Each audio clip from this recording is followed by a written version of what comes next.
નમસ્કાર,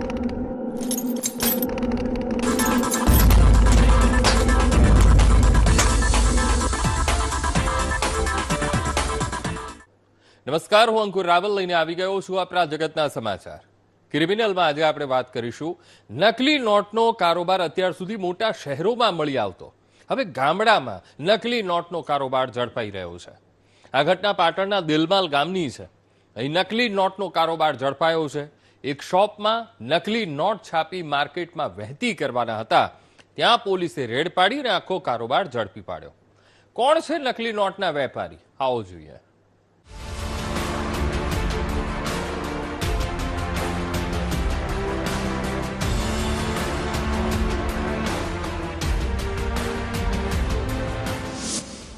ઝેરોક્સની દુકાનમાં નકલી નોટની ફેક્ટરી.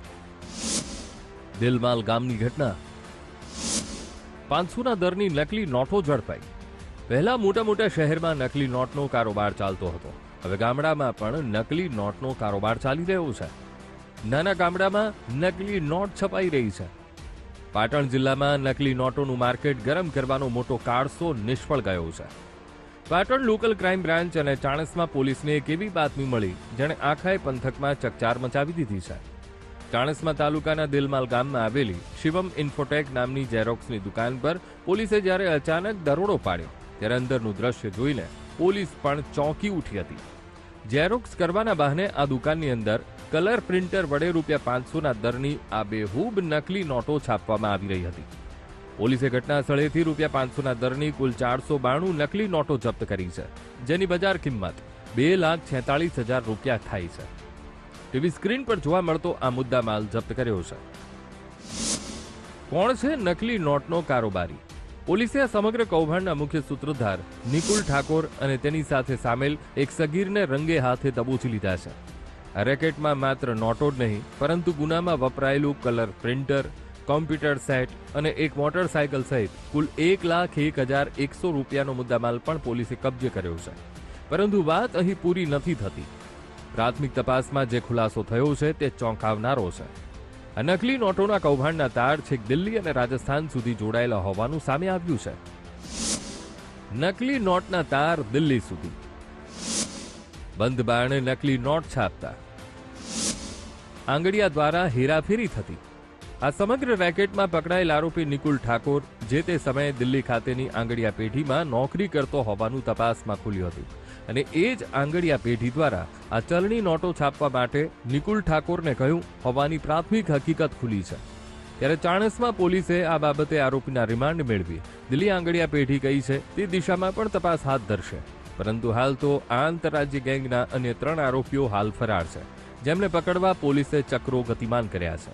અને આ ઝેરોક્સની દુકાનની આડમાં જે નકલી ઇન્ડિયન કરન્સી છે, ફેક ઇન્ડિયન કરન્સી છે, એનું પણ પ્રિન્ટિંગ થઈ રહ્યું છે. આ બાતમીના આધારે ચાણસ્મા પોલીસની ટીમે અને પાટણની એલસીબીની ટીમે એક સંયુક્ત રેડનું આયોજન કર્યું હતું. આ રેડ દરમિયાન પંચો અને એફએસએલ અધિકારીને લઈને આ જે શિવા ઇન્ફોટેક નામની ઝેરોક્સ કંપની છે, આ ઝેરોક્સની દુકાન છે, એની ઉપર રેડ કરતા જે ફેક ઇન્ડિયન કરન્સી નોટ છે એ ઝડપી પાડી હતી. કુલ 5 શખ્સની ગેંગ. એક ઝડપાયો, બાકીના ફરાર. એક સગીર શખ્સ. આખી ગેંગમાં કુલ 5 શખ્સ છે. તમારી ટીવી સ્ક્રીન પર જોવા મળતા આ તમામ શખ્સે સાથે મળીને નકલી નોટનું છાપકામ કરતા હતા. ધીરજ ચૌહાણ, કૈલાશ, નિકુલ ઠાકુર, પપ્પુ ઠાકોર, આ 3 શખ્સ ફરાર છે. આરોપી પોલીસને જોઈને નાસી ગયા છે.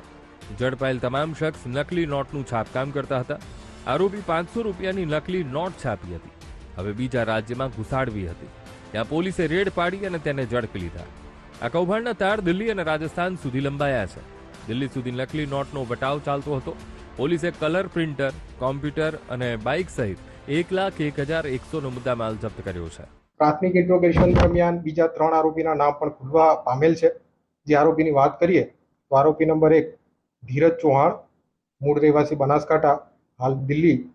કૈલાશ, મૂળ રહેવાસી રાજસ્થાન, હાલ દિલ્હી. પપ્પુ ઠાકોર, હાલ રહેવાસી મંડલોક. તો આ રીતે આ જે 3 આરોપી છે એને પકડવાના બાકી છે. તો આ રીતે પાટણ પોલીસને જે ફેક ઇન્ડિયન કરન્સી નોટ છે એને પકડવામાં સફળતા મળી છે. આરોપી કોની પાસેથી શીખીને આવ્યા હતા? આ પહેલી વખત નકલી નોટ છાપી કે પહેલા નકલી નોટનો વેપાર કરી ચૂક્યા છે? આ મામલે તપાસ તેજ કરી છે. ભરત પ્રજાપતિ, VTV ન્યૂઝ, પાટણ.